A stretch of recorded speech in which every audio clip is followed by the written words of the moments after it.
नमस्कार। दीपावली की बहुत ढेर सारी शुभकामनाएं। आज काफ़ी दिनों के बाद आप लोगों से रूबरू हो रहा हूं, क्योंकि आज हमारे जनपद में डेंगू से तकरीबन 35 मौतें हो चुकी हैं और ये एक एंडेमिक हो गई है। और इसके लिए आज हमारी तबीयत काफ़ी अपसेट हो गई, बीइंग ए डॉक्टर।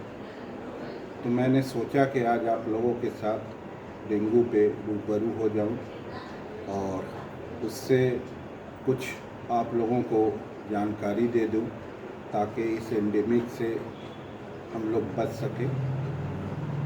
सबसे पहली बात तो ये कि डेंगू जो बीमारी है, ये एक मच्छर है जो एडीज एजिप्टी जिसको कहते हैं, और इसकी फैमिली क्यूलेक्स मॉस्किटो ये होती है। और ये जो मॉस्किटो होते हैं, इसकी जो फाइलम होता है ये आर्थ्रोपोड होता है, और इसका जो किंगडम है ये एनिमेलिया होता है।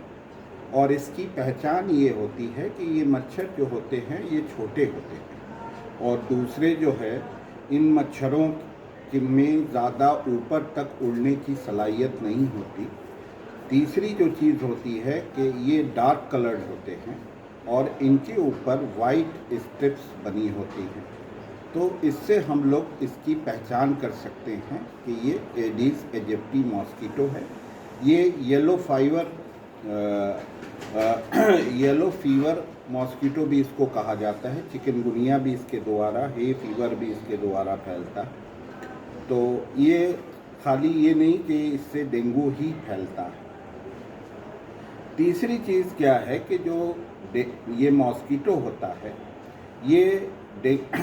ये जो वायरस जो इसके सेरोटाइप्स हैं, ये डेंगू 1, डेंगू 2, डेंगू 3, डेंगू 4, ये 4 इसके सेरोटाइप्स होते हैं।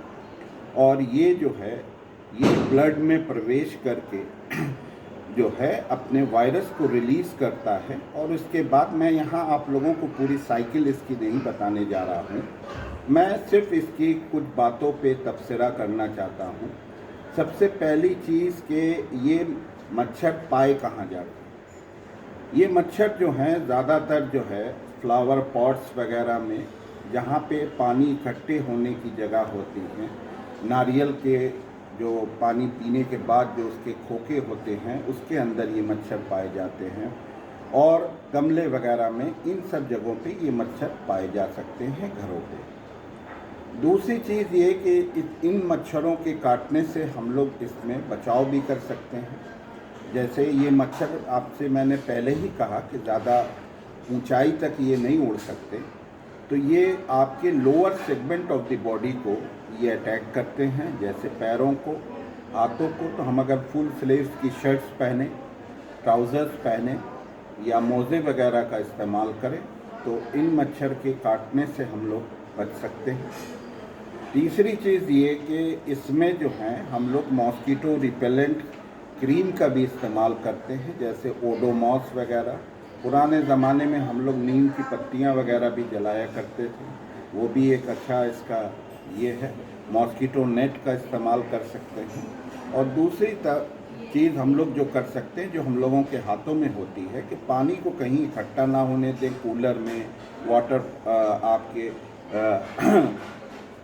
जो फ्लावर पॉट्स हैं, गमले हैं, या समझ लीजिए कि कूलर वगैरह के में पानी जो है उसको बराबर चेंज करते रहें। उन सब चीज़ों का देख करते रहें। और इसके बारे में एक चीज़ और ये बताते हैं कि ये वर्ष में 3 बार अंडे देते हैं, और ये 1000 तक अंडे ये मच्छर प्रोड्यूस कर सकते हैं।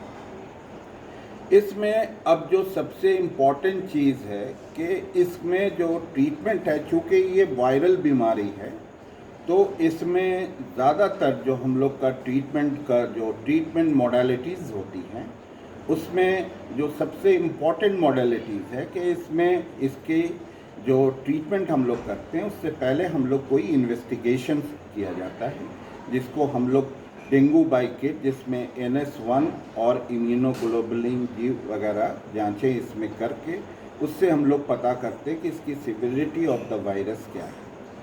उसके बाद हम लोग ये तय करते हैं कि इसमें ट्रीटमेंट मॉडलिटीज़ क्या हो। इसमें सबसे जो महत्वपूर्ण चीज़ है कि इसमें आईवी एंटीबायोटिक्स या आईवी मेडिकेशंस हम लोगों को अवॉइड करना चाहिए।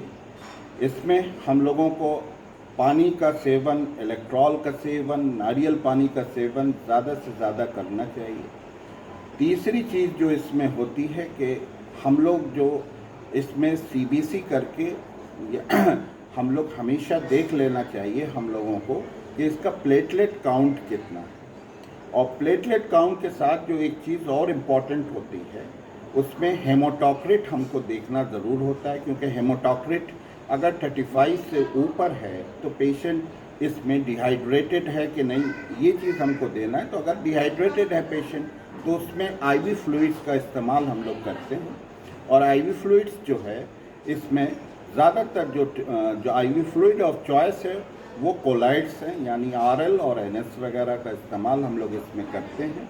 और वो हम लोग निकालते हैं है कि बॉडी का सरफेस एरिया कितना है, वेट कितना है, उस हिसाब से हम लोग कैलिब्रेटेड वे में इसको देते हैं। तीसरी चीज़ ये कि इसमें जो सबसे बड़ी चीज़ होती है कि इसमें पैनिक नहीं होना है, क्योंकि प्लेटलेट अगर कम है तो इसमें पहली चीज़ तो ये कि फीवर जब आएगा तभी प्लेटलेट इसमें डाउन होता है। तो हम लोग ये चीज़ करें, साधारण तौर से हम लोग करते क्या हैं कि इसमें कोल्ड स्पंजिंग वगैरह का बहुत अच्छा रोल होता है। और कोल्ड स्पंजिंग जो है हम लोग इसमें जो है आइस कोल्ड वाटर से कोल्ड स्पंजिंग ना करें, बल्कि ल्यूक वार्म वाटर से कोल्ड स्पंजिंग करें तो वो ज़्यादा अच्छी रहती है और उससे जो है पेशेंट का टेम्परेचर डाउन होता है।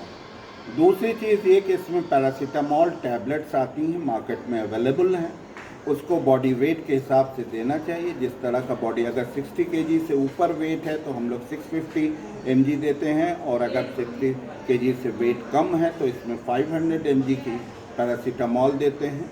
और दूसरे इसमें आईवी पैरासीटामॉल का भी यूज़ डॉक्यूमेंटेड है, वो हम लोग दे सकते हैं। चौथी चीज़ जो होती है इसमें कॉम्प्लिकेशंस भी होते हैं। कॉम्प्लिकेशंस में इसमें ज़्यादातर जो होते हैं ये लीवर फेलियर इसमें होता है। दूसरी चीज़ ये कि इसमें हम लोग हार्ट फेलियर भी, जिसको हम लोग डिकम्पनसेटेड हार्ट फेलियर कहते हैं, ये भी इसमें देखा गया है। और रेनल फेलियर भी इसमें दिखाई देता है। तो हमको जो सबसे महत्वपूर्ण चीज़ है इसमें 4 कार्डिनल चीज़ें होती हैं जो कि हमको इसमें देखना होता है कि पेशेंट का बीपी कैसा है, दूसरे उसका हाइड्रेशन कैसा है, तीसरा उसका यूरिन आउटपुट कैसा आ रहा है, और चौथा हेमोटोक्रिट कैसा है। तो इससे हम लोगों को इसमें जो है ज़्यादातर ये बराबर इस चीज़ की हम लोगों को मेटिकुलसली देखते रहना चाहिए कि ये 4 पैरामीटर्स उसके पेशेंट के कैसे हैं। पांचवी चीज़ इसमें जो बहुत ही महत्वपूर्ण है, जो मैं इसमें बताना चाहूँगा, इसमें जो सबसे इम्पॉर्टेंट चीज़ है वो ये कि पेशेंट का हाइड्रेशन के ऊपर बहुत फोकस करना होता है कि पेशेंट का हाइड्रेशन क्या है, वोमिट वगैरह आ रही है कि नहीं। अगर वोमिट है तो उस हिसाब से हम लोग पोटाशियम युक्त चीज़ों का सेवन करें, जैसे नारियल पानी वगैरह मैंने बताया, इलेक्ट्रॉल वगैरह बताया मैंने। और इसमें कोलाइड्स यानी आरएल और एनएस का भी इस्तेमाल किया जा सकता है। और इसमें बहुत ज़्यादा पैनिक होने की ज़रूरत नहीं है। सही समय पे सही वक्त पे अगर इलाज हो जाता है तो इसमें बहुत ही है। इन रेयर केसेस हम लोगों को ये भी देखा गया है कि इसमें जब प्लेटलेट बहुत ज़्यादा कम हो जाते हैं तो हम लोग इसमें एसडीपी का भी इस्तेमाल करते हैं। That's all. नमस्कार।